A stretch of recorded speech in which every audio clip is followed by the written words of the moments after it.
ఇప్పుడు ఒక ఫోటో చూశాను. చూడగానే నాకు భలే సర్ప్రైజింగ్‌గా అనిపించింది. మీకు షేర్ చేసుకోవాలనిపించింది. విషయం ఏంటంటే, మేడారం మహాజాతర జనవరి 28 నుంచి 31 వరకు 2026 సంవత్సరానికి అంటే 2 ఏళ్లకు ఒకసారి మేడారం మహాజాతర జరుగుతుంది.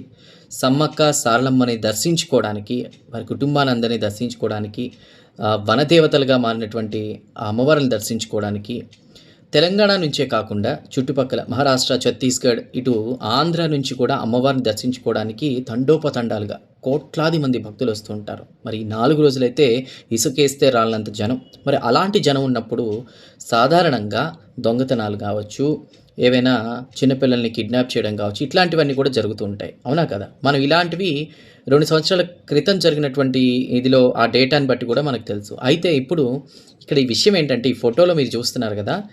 ఫోటోలో పిల్లల చేతి మీద గోరింటాకుతో ఫోన్ నంబర్లు. యెస్. సో, ఒక తల్లి చేసిన ఈ పనికి నిజంగా పోలీసులు కూడా షాక్ అయ్యారు, సర్ప్రైజ్ అయ్యారు.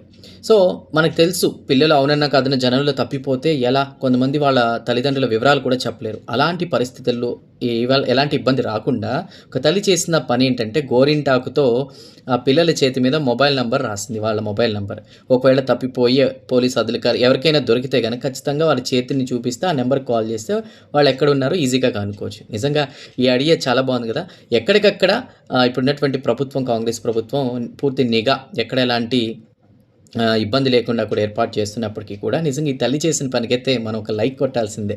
ఏమంటారు?